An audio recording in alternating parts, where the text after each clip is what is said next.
This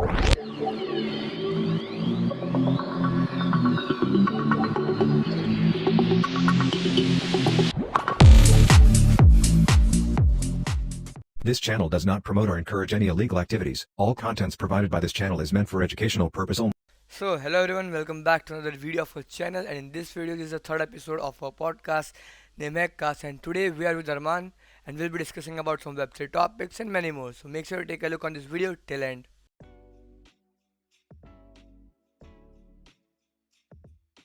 But before going to the video, we have announcements here. We are going to be launching the second batch for master course, and in this particular one we are going to be learning a lot of new things. As I have mentioned in previous videos, we have completely changed the curriculum from theory to practical, and now we are just jumping onto directly practical with live huntings, no labs, nothing else, only live huntings, and all these things will be included there. You can take a look on the link in the description. Also, now we got the Web3 courses, the Web3 trainings, which will be starting from the specific dates mentioned in the description, mentioned in the web application, so you can just simply go and check it out, the landing page. In this particular one, we are going to be exploring a lot of things, from development, from fundamentals to all the way securing Web3 by finding security flaws in it. So make sure you also take a look on that one. Also, we have launched our application app.thecyberboy.com, so you can take a look on that, register there, take a look on the special resources, special recorded courses, and all these things. So make sure to take a look on that one. And I guess that's for it. Let's get into the video. Alright, so hello everyone, we are back with one more video on the channel. This is gonna be another episode of the Web3, and today we are with Armaan Sidana, and he will be the better one to introduce himself. Right. So Armaan, you can introduce yourself to the audience and then we will proceed.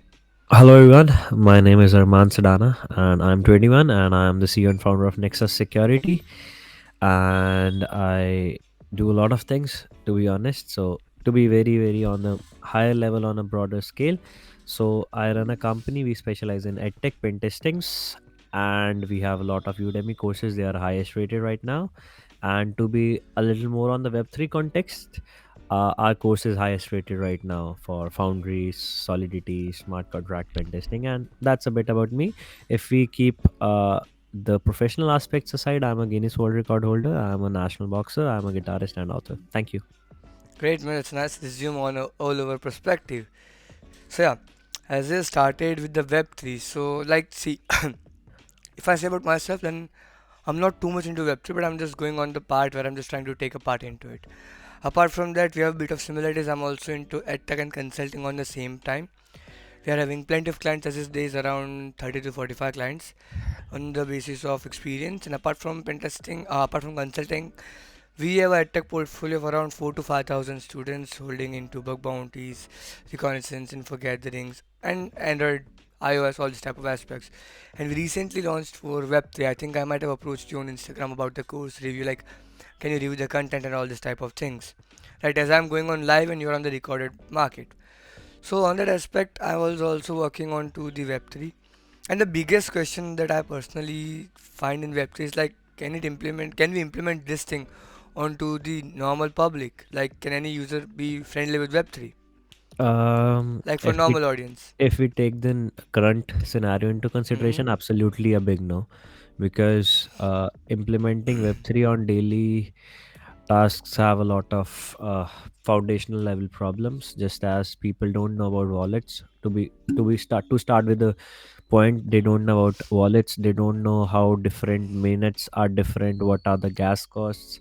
They don't know why we need the blockchains. They don't know what are smart contracts. So numerous problems at the foundation level. So at this time, a big no. Great. And there's one more thing I got from that exact, answer is like, why do we need Web3 if we're working good with Web2? Uh, See, to take a very good example, we were fine with Marutis, but we got Creta. Then we are fine with Creta. Someone wants a Ferrari. So there is never a limit on to the upper level. Humans evolved a lot. We were monkeys earlier, but we we can now stand on two legs, and we have hands for another thing. So evolution is the need of the hour, as well as it's a ever going process. So if coming back to the question, there are multiple problems with Web 2. The whole concept of Web 3 revolves around a promise that these are unbreakable promises. And if a certain thing is said on blockchain, the two agreed parties can't deny that, okay, I am not into this. So it's like an unsaid promise, and by hook or by crook it needs to be executed. So that's why we need Web3. So there is also a need for Web3 that we haven't realized, but there was a need. Yeah, Technically, I can exactly. say. Exactly, we need it. And where's the Web3 like majorly implemented on what audiences, or Uh, I'll say on what? for now, Web3 is majorly implemented on DeFi. Hmm. 85% of the Web3 is implemented on DeFi. For the people who don't know, DeFi is decentralized finance, like the swapping, pool tokens. There are flash loans, Yes. and a lot of other things for the financial stuff. If you think of a share market, Web3 is implemented on the share market of a decentralized finance world. So 85% is there. If I'm not wrong, the current stat is around $55 billion are into DeFi in the Web3 right now. And do really Web3 is secure based on the Web2? Like, see, I recently gave a talk about why Web3 needs security, and the main point was that Web3 has been a lot of evolution, right? There's a lot of evolvement, lot of things that we have learned into Mhm, Web2. We mhm. improved it from just signups to OAuth, OAuth to then SSO. A lot of things are there, right? So during the time the Web3 was getting stronger, but the Web2 was getting better. But the Web3 is new concept. So based on that, it's yeah, I can we can agree to that. That's not that much secure because of the experience of the public hands. So what do you think? Yeah. Web3 is See, comparatively talking on a broader scale, saying Web3 is not secure is not the right word we yep. should say, right? So when we say Web3, our concern is that with what protocol we are interacting. If I am saying I'm interacting with a particular smart chain or I'm interacting with the smart contract, so I'm much concerned about what's the security of that particular smart contract on a broader sense. So as far as that smart contract is secure and the persons interacting with them are like aware enough, that thing is secure. We can't say about the whole Web3 on On a that broader particular. school, right? Got Yeah. it. So that was the main thing, on that point. Like, okay, if Web3 is new, then why we are working on securing it, Yeah. right? Hmm. And apart from that, like if there's a lot of examples, lot of people are asking about Web3, so we'll be also focusing on how to learn Web3. Like you also have few Udemy courses. I have seen few of them, right? A big thanks for that, appreciation to that. They are kind of good, man. No, not gonna lie. A really in-depth approach to multiple things. Yeah. And also share you one of my recordings. So just let me know whenever you get time to review it. Sure. So apart from that, I'll say if someone wants to go into Web3, there's tons of doubts. Right. So based on the talks, based on the courses, I have a lot of doubts. I would like to ask them. Like Sure. one of the most common doubt I guess was like, okay, if I'm into Web3 or if I'm already into Web2, do I have to jump to Web3 securities as a freelancer? It can be development, it can be auditor. So it totally depends upon you. I'm gonna make a bold statement Hmm. that it's totally depending on person to person. I was a person who's into Web2 for last 3 4 years, and I have expertise in almost everything in Web2. Right, I have expertise in web API networks, infrastructures, mobile apps, and everything. So me jumping into Web3 was total out of curiosity at the first stage. I didn't had any idea how Web3 works, so Hmm. I started with the development of that using Solidity. I have expertise in Viper a bit, but my total focus is towards the security pen testing because if I should give myself marks, so I would be better at security side rather than the development side. Got So it. it's totally person to person. If they want to come, but you need to have very strong foundational knowledge. You need to come from Web 2 To to be Web3. good in Web 3.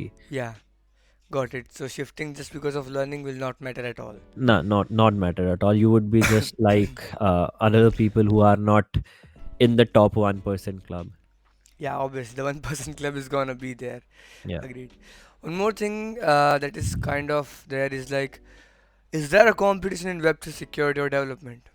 I don't know much about development, but if we talk about competitive audits, there is competition and there is rough competition. But if we compare it to the bug bounty programs on Web 2, it's It's near, it's no comparison because only if I talk about professional Web 3 auditors, there might be hardly 500 Web 3 auditors all around the world who do good. I'm not talking about private competitive audits because there are numerous people who just work for companies, they are not into the public scale. But yeah, the comparison is totally useless because in the bug bounty side there are lakhs and tons of people hunting, and in Web3 there are handful of people, 500 max to max 1500 people who are auditing these protocols, and but they are at the top of their knowledge, and the competition is pretty rough. 1 lakh people out there is just equal to like 500 people in web3, because they are very good security researchers who have aced in web 2. Yeah, so they're like pros over here, right? Yeah, exactly, the daddies out there. Yeah, obviously. Apart from that, few beginner questions like, okay, if I have to start beginnerly, how should I start? You share your way. So, if you are talking specifically about Web3, having a knowledge of Python is good, because Solidity is not an easy language to learn. Yep. It's one of the most hardest languages, but it has a lot of context from Python, right? Yeah. So then you can go for Solidity, and once you have a pretty good hold on Solidity, you can move with Viper, and then afterward you should know assembly verification, like it's the method of verifying everything. And if we move forward about that particular thing, you should know how exactly see, in security testing, web3 is not about finding bugs, it's more about Reviewing. fuzzing, right? Yes. Fuzz for like stateless stateful fuzzing, then there are unit tests, then there is a lot of coding. If you are finding bugs in web3, you should be good at writing tests, then you should be good at identifying what the protocol is all about, because I always say my one quote is very famous, and all the seminars I take, 80% of the bugs are business logic. Yes. So if you can understand what the person who made the protocol wanted to do and what exactly the protocol is doing, so you would get plenty of bugs. Agreed to it. Because see, the just thing you said that business logic is the 80% of the bugs, I can agree to that. Yeah, Because in the any of the classes, any things I do, I'll just say that you don't need to hunt on bugs, you need to hunt on logics there, you need to hunt on functions. You need to understand how the web application work. If it's a big application, complicated, Google it. What are the new features launched into it? Deep down to yeah, break the exactly. logic, not to break the code. And eventually you will be learning to get out of the box. And that can be the most useful trick that you can apply. So I agree to that completely. Yeah, And by the way, as you just said, na, ki Solidity is kind of really hard to learn. So to be honest, when I was doing this thing, I was trying to learn about all these type of aspects. I was spending plenty of time to do research, to launch courses, to also learn it by myself, to figure out what are the issues there. So I took tons of courses, tons of resources, and I realized that having a base idea of any sort of development language can really, really push your limits. yeah, that So works. any students So I took was like, okay, mhm. learn these things first of all. Like how do I suggest or how do I teach? So it's simple. We have an instructor, I designed the course curriculum. It was from very theoretical, like what is blockchain, the need of it, the fundamentals of blockchain, the development aspect of Solidity. But between development aspect and the fundamentals, we have a gap of 2 weeks where I just tell them, or 2 or 3 hours of crash courses of another development languages, so they can have an idea of logic building, code building, and then they Yeah, can jump onto Solidity fundamentals. Then from building to go to Foundry, build your own applications that you can also test on, and then jump onto the security aspect of it. Because also in Web3, the majority of the bugs are kind of going into the reviewing part, or I can say max of them. And after that, you just have to build the logic, just find out the loopholes, and jump onto the reporting structures, yeah. right? So, how was your experience into the securing the whole field, like as a freelance pen tester, as a working into some company, as a web security auditor, something else? How was your experience? What are the notable points in it? See, my approach is pretty different. I never ever pen test in a very traditional approaches as all people do. So let's take an example. We were pen testing a Russian-based Web3 firm, and its deployment was is planned to be on Polygon. So there were approximately 30,000 NSLOC, if you know about it, Hmm. right? So lines in the source code, right?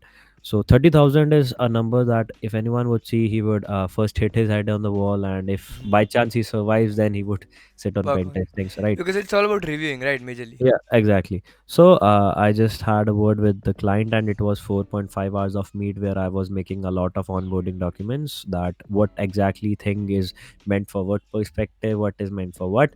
And you won't believe that itself in the SRC folder, there were 32 files. So it was getting a text from lot of repositories. Most of them were from OpenZappelin. So once I had a word with the team, it took me 2 days to just figure out to make a entire diagram. I always make diagrams, Yep. flowcharts to understand how exactly which thing is which interface is working with which interface and what it's means. So it took me 2 days, and it took the whole team five months to pen test that. And you won't believe there were 32 critical and around 16 highs, and there were numerous lows, but none of them were really like, there were one two reentrancies and Mm-hmm. some weird ERC20s, but most of them were business logic, where they wanted this thing to work in a certain way, but it didn't work that way. So how I approach a target is, I started with bigger code bases, Mm-hmm. like there are more lines, just because to get more context, because when I get more context, I my brain works in a certain direction that I correlate things real quick. Then I always make pointers that I need to revisit this particular line again. I put a lit comment in the code base.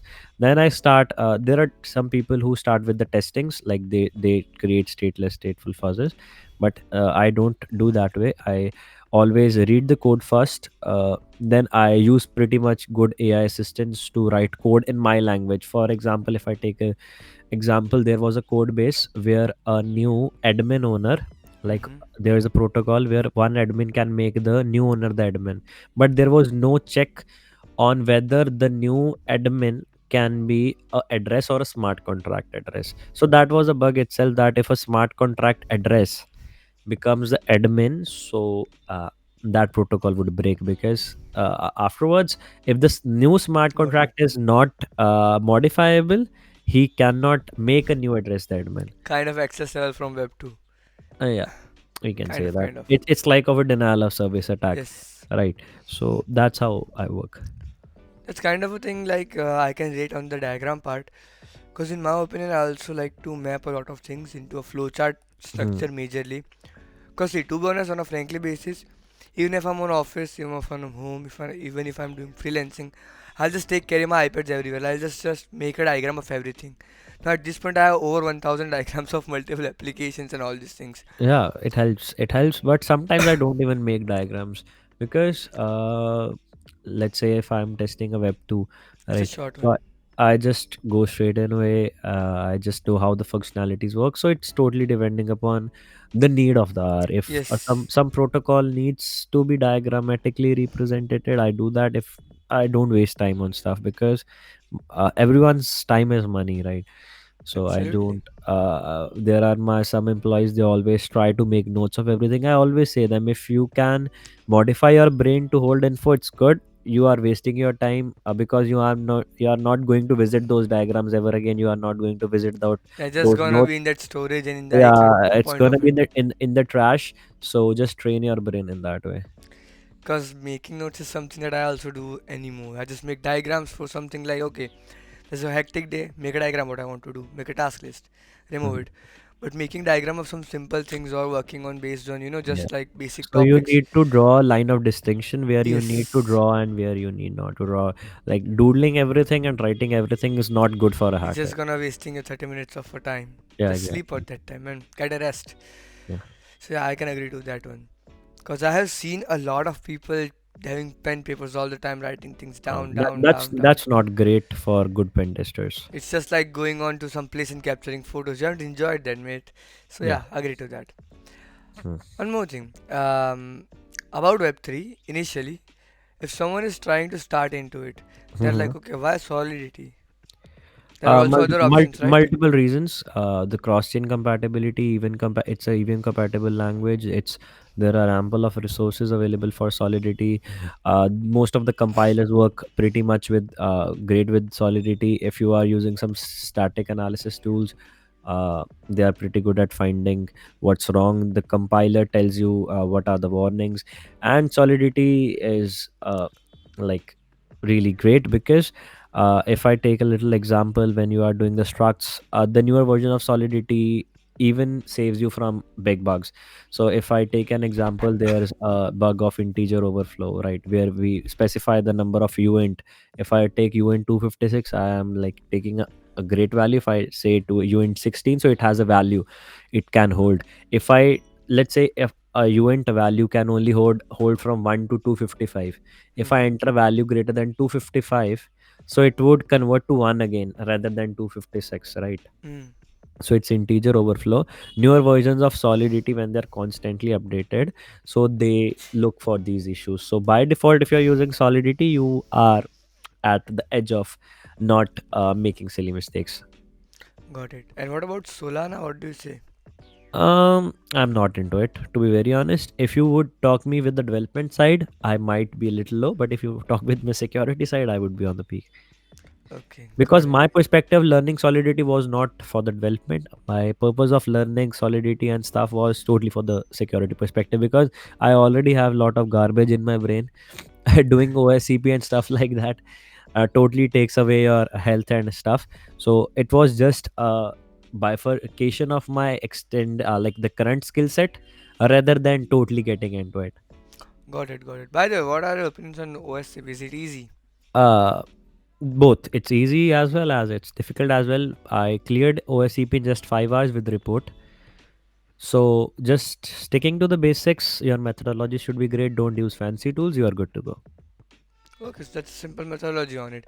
Yeah. Because the AOSCP is having hype, I agree to that. Certifications from OPSEC, all of them are good. They're I'm good. not much into it. I'm not much into certifications as of now. But yeah, for sure, in future, maybe I'll do it. So, yeah, it's like there's a good hype of it, to be honest. Like, See, okay, the hype is worth it, because if we go on to the UK and US markets, they OSCP is demand HR it. threshold, and there might be a way to just represent that you have a particular skill set. If you say Vedic that you have a particular skill set, you Hmm, can't say I have courses, I sell it to people, people make bounties. You can't say that to HR would exactly. say just prove it to me. So they won't be setting up a RAV environment right away and saying, oh, Vedic, test it for us. No, no, no, that's They'll be not just exactly it. like That's wanting not something on the exactly how table. it works. So there should be standardization. If I take an example of India, so CA is a certification, right? Chartered accountant. So it acts as a proof that you have that skill. So it's a necessary. Kind of agree on that one that bringing yourself a certification will bring you to the table of HR, and then it's all on Yeah, you to see, crack it it's out. totally depending upon person. If you have skills which speak louder than certifications, you don't need to do that. But if you don't have that, it's a must, right? It's a must, because people would only get to know the depth of your knowledge when they interact with you, and these certifications are the edge of interacting. They are a Yes. way of interacting with Yeah, everyone. it's a simple saying that it's just having a certification or degree can bring you to the table of the HR, and then it's your way to crack it. But for Yeah, HR to exactly. believe also, it takes a certification. I agree to that. See, I'm from a non-coding background. I'm from a commerce background, right? So for me, journey was very different, and moreover, I even get my first internship when I didn't even had CH. Got it. So I got an internship. So I don't say certifications are everything, but yeah, certifications are everything. Just they can matter, I guess. Yeah, it's totally depends upon the company. You can't expect a company to give you full scale package without having OSCP, because that's totally unrealistic expectation Either you having might a get. portfolio that's strong, that holds Yeah, a great reputation, see, or a if I certifications, give I'll you say. a real example, Hmm. if some person, there are two persons who are applying for the same pen tester role. Got So it. a person with 2 years of experience in a pen testing firm, if he applies to a new company, is equal to 1 years of experience with OSCP, right? But if both don't have any experience, so OSCP would be your upper hand. Got Right. it. So that's how it works. It totally depends upon what candidate pool they have, what requirements they have. I have friends who don't even have OSCPs, but they are pretty much good placed. But there are people who have OSCPs, but their skill set is not as diverse. They are Top the only into notch. that OSCP demo environment. So they didn't get the jobs. So yeah, also having a portfolio and skill base matters a lot, despite of Exactly. only having a Your certification. resume matters a lot. Your ATS scores matters a lot. Your co-curriculars have a great Your previous deal on. experiences, there are a Yeah, lot of things speaking. that matter. Yeah, exactly. Your education matters. Your university matters. Your projects tell a lot about you. If you are just saying I set up a honeypot in that, I use some traffic capturing project. Most of the people do that, so that's not gonna count. Everyone knows these are on available on GitHub, and you are just Copy using it to pasting. fill up your resume. Yes, got it. It's all about having some sort of creative parts in it. Yeah, There's exactly. also a lot of friends who are having bit of resume. They don't have whole certifications, doing literally a good package based on what just their profiles and buildings, right? Yeah, So networking is one thing which is very underrated, but that's how you get into big companies and you crack interviews. you get clients, you get contracts, you get new Yeah. people, you get new opportunities. To be honest, any small network, see, it's not only like 500 people gathering. It's also able to get it in 50 people of gathering. Yeah, quality matters. Quality Yes, matters. recently we partnered with some company. We having a program, some sort of security contracts. I just met that guy in like a meetup of around like 90 people. It was only about a casual meetup, but that took me into a good opportunity. That took me into a good, new Mm, startings of something. So that matters a lot. Every meetup, every connection is not a waste of time. yeah. Either it's gonna be enjoyment, either it's gonna be opportunity. So just behave on it, or in the end, it's just a LinkedIn post. I Yeah. can agree to that. So that's one of the things that networking is really underrated. Anyone I see who's gonna start it into any sort of field, they're like, okay, I just need to learn this. I agree, learning things is really important, the main priority. But the second should be networking, because that can lead to a great idea of many things. Like, I don't know if this podcast would not be possible if I haven't had the courage to connect to you, right? Yeah. So, Going ahead and speaking and asking is fine. But yeah, there should be a proper time, a proper place, and a proper way of connecting that yep, matters a lot. I agree to it. Yeah. You have to respect both of your times, to be Yeah. honest. And by the way, I had a question with decentralizations. I got asked it a lot. Like, see, in decentralization, no one is authorized to have anything, no upper higher authority. But now someone will be asking, like, okay, right, I can transfer you funds as a blockchain. And what if I transfer you funds, I got seized by the government and my funds get hold, my wallet get freeze? What would you say? See, it's a very controversial thing. Let's not take the name of any company, to be very honest. Example, Yeah. it's an I example. just I just take an example that there's a particular company who manages funds. It's like a marketplace where you can sell and purchase funds, right? Hmm. So when we there are two parties involved in this, actually Hmm. three, right? The intermediary, right, Yeah. and one who is actually buying and one is actually selling. So how your funds move around thing is what you explained is very high level concept. It's not how exactly it's implemented, Yes. right? So there is like for normal people, if you want to understand it, so if let's say there is company X, so the balance that really shows into the company X account that is available for sale is not actual balance of yours.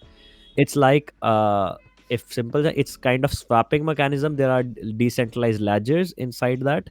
So if into that particular lock some fund appears, there is like imaginary numbers which go on the site. If someone buys, the actual funds are not moving.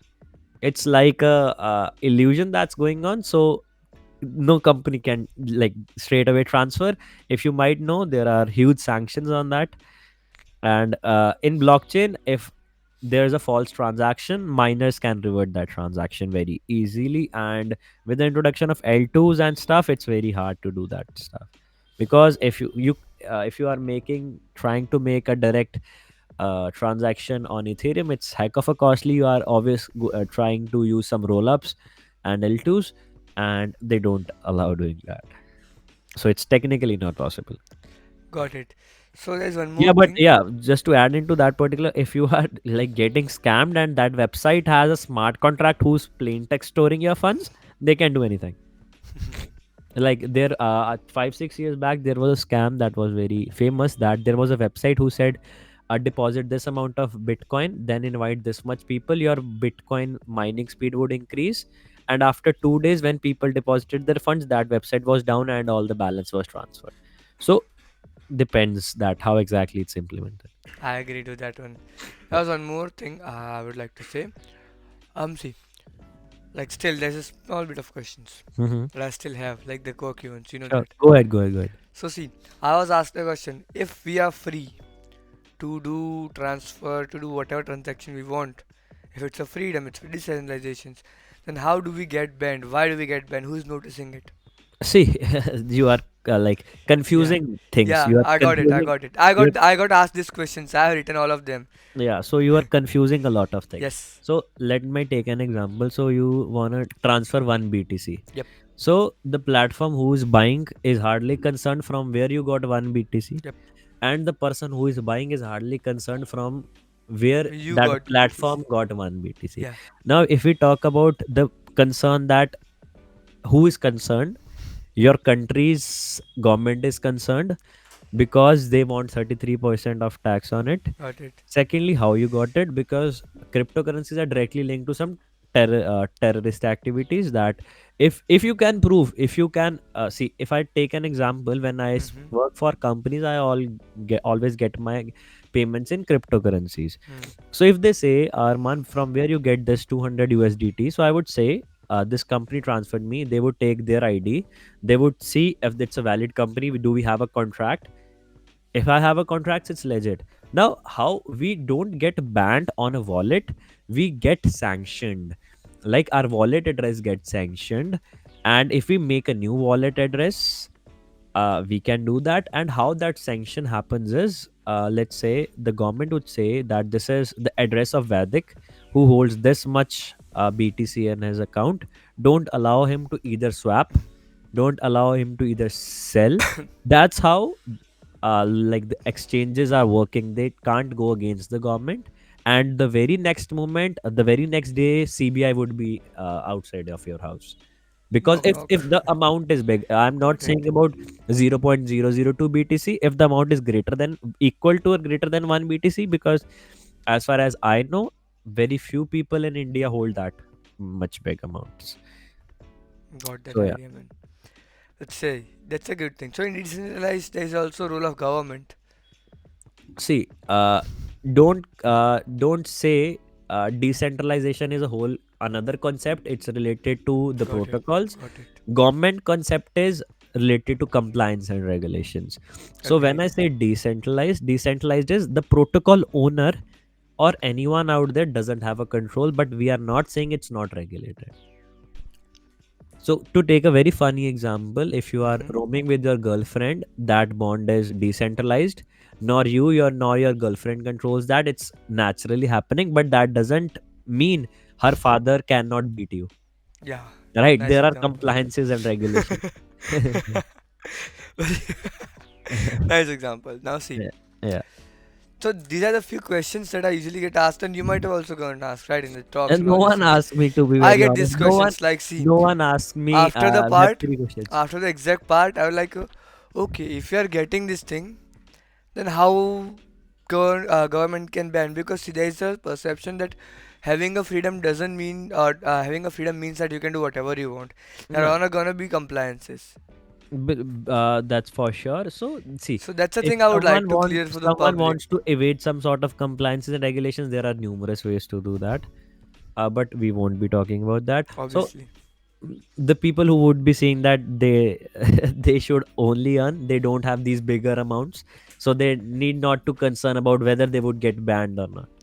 In just one USDT, you won't get banned. You Okay, won't get banned. Even in thousands of USDCs, you from where they would be getting, they are not. that's a matter of fact. See, these are unrealistic examples which people plot up their mind. Okay, what if I get two BTCs?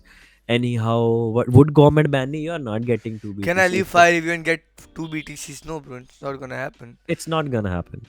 Right. So in short, the decentralization is not indirectly directly related to compliance evasion, No, no, but no, that is no, no, gonna no, be no. there. Decentralization, if you want to be on the easier scale, Yes. just refer to decentralization and centralization up to the protocol. Yep. If I say that there's a company who says that you deposit this into like you deposit a USDT into it, and we would mint an NFT for you. Mm-hmm. So when I say decentralized, I say that the company owner himself cannot choose what NFT he wants to mint. No other user can do, but that doesn't mean you would keep minting NFTs and doing that, because there are going to be compliances, and that compliance won't be by the protocol owner, it would be by the concerned authorities. Yes. Because let me tell you a funny scenario here. Mhm. So I was at a local meetup. It was like somewhere around 120 people. So after you do a talk, there's a 2 hours networking session where you can connect to people. So Mhm. as a speaker there, my topic was why Web3 needs security. There's a random geek guy from third year of his college, BTech, came and asked, why do you think Web3 is secure? Hmm. मैंने कहा based on the initial things, you can just take a look on the reports, you can take a look on the white papers, right? Then he said, no, no, no, no. I mean, like, if I'm getting compliance, like, if I'm getting, banned about my things, how am I having freedom? I just said, freedom is a different perspective, Uh, and this thing is a different perspective. Like, I gave him a scenario. You ride a bike without license, it's your choice. You are having freedom of it. But you yeah. getting arrested and crashed, it's not your own Yeah, things. it's a compliance. You need to follow that. Right, so having a freedom and compliance are different. But Different that thing. guy was damn stubborn. He was not ready to accept. He, based There on are freedom, he people. also wants to do all things on it without getting any See, sort of so track. simply say to him, if you want just freedom, do whatever it is. You would face the Consequences. consequences. Simple. Agreed to it. Because see, the question I asked you was one of the things that was like roaming around my head. How to explain it to someone else? Right, after giving If you plenty of ever came examples. across such scenarios, just try to be quiet, because you were gonna end up like hurting your head or Yeah, or hitting someone else. It's gonna be working like that. Because I tried to explain him, like, okay, this is how it works, this is how see, it there are works. two types of people. One is who listen to you, who understand what you are trying to say. There are some people who try to make you understand. It's better to sometimes listen to everyone because everyone has Yep, knowledge. But agreed. after 2 minutes of conversation, we know where the conversation is going. Yep, So just say that I got a call. I always do yeah. that. If some person is not trying to understand what I'm trying to say. So when he asked that question, I said, okay, can you repeat it again in another language? Because I am not able to get you completely. He Mm, just said कि ऐसा हो रहा है ऐसा हो रहा है. मैंने कहा ठीक है समझ गया. मैंने कहा अब इसमें समझना क्या है तुमको, तुम क्लियर हो तुम्हारे पॉइंट से ना, that you are like okay, if this centre is there then why am I getting compliance, why am I getting blocked, you are clear, ask your question to government, just I just want answer from you. मैंने कहा okay, this is how things work, I can help you in this way, you can read it by yourself, research it, okay, don't ask me anything. And there's like, no, but why? I just said, where's the conversation going on now? You no wanted one, me to answer, now you're questioning my own answer again. no answers to it. I just said, okay, I can't answer it anymore, bro. I'm really sorry. And then I had to go from it. So that are the things I usually face in very local meetups. Like, okay, people don't I want to. never face it because mostly I never go to meetups. I always be in some part of conferences where the audience is pretty much Yes. decent. They know Yes, the that's the basics best of part things. about conferences. In Like conferences, I haven't faced conferences is it. good. Yeah, but in meetups, it was like very curious people are roaming I around. never go there, and if by any chance I be there, I always try to be with people who have intellect, they understand what exactly is happening, and I try to avoid these scenarios because you can't directly say that person you are wrong, because Yes. that's We gonna also hurt have to take a look of his her that one. ego. So just try to be a part of good events. Yep. It's very good for our self growth as well, because if we meet good students, we meet good people, Yep. our scope widens a lot. I agree to that one. Because going into conferences, I usually don't miss conferences. I usually go there. But it was a way different, like how to get started into it. It's not that topic, but into how to get more efficient into Web3. So we are working on that one. So during multiple conferences, we get people who are already having a good research on it. They're not there to miss their one-time chance to ask good questions to many numerous peoples. Yeah. But when you go into meetups, they're like, okay, we can also go next month, right? So meetups are kind of for fun, more about not more about Mm. connecting. But when Yeah. they meet up about CS, CSO, CXO, you can join. But when the meetups are about this type of things, it's only about fun. And then when you get take a look on this type of peoples, so that's the thing we also have to agree. And we can't say okay, you are wrong. We have to say okay, I might have to research. You all have to end the discussion with a bit of satisfaction on both of the sides. So that's a good thing. So based on your whole journey till now, what are the five key points or takeaways you will share? Just give me a second. There's a lot of noise. I won't be. Okay, got it, got it. So we are at near the end of the session of it. It's around 35 to 40 minutes. I don't know. So what are the five key takeaways would you like to provide to the audience or So, anyone listening to this? the takeaways would be both personal and professional, because that's Absolutely. how everything goes hand in hand. So, first takeaway is stick to spirituality. Always have one God as a mentor of yours. Right. The second key takeaway is just be humble. Third key takeaway is just make sure what's your company, whom you are around with. That matters a lot. The fourth is don't rush yourself. Don't Just don't think like I'm gonna be OSCP in a day. Just an example. Rests are very important part. That's not how your brain works. It needs rests, and it needs holidays, it needs vacations, it needs some fun with friends. So this is the fourth takeaway. The fifth one, and which actually changed my life, is watch good movies, watch good series, read good books, novels, because that evolve you a lot as a person. My life changed totally after watching Money Heist, to be very precise, right? So the first season was in 2017, and that was exactly when I started hunting. So after watching Money Heist, I always learned one thing which is helping me a lot till now: always have backup plans. If this thing goes wrong, what should be your backup plan? And your backup plan should not be like this, that for example, your primary plan can make you rupees 100, so your backup plan should not be of 90, and it should not be of even 10. So the backup plan should be somewhere where you can sustain yourself. Be You professor of your own life, right? Yeah, exactly. So you should have backup plans, and that's pretty much rest. Everyone's methodology is their own. We can't impose our methodologies to anyone. So just alter these methodologies according to your needs. You would be great. Few things I would like to add on the professional aspects. Start with basics. Be patient about anything. Like Hmm. I've seen, everyone wants every success in a month. People have spent 7 to 10 to 15 years on learning. I do think you can stand against them or even with them. You have to learn a lot to be at a specific point where you can stand your own skill base. Right, so be patiently build up your skill base. Slowly work on your own shores. It can be anything, and just don't compromise your own pace or own work, your own mental peace with something that is not affecting you directly. So I think Yeah. that was for the podcast. I hope you enjoyed, Arman. Yeah, sure. Yeah. It was great. So that was for the video. Everyone, thanks for watching.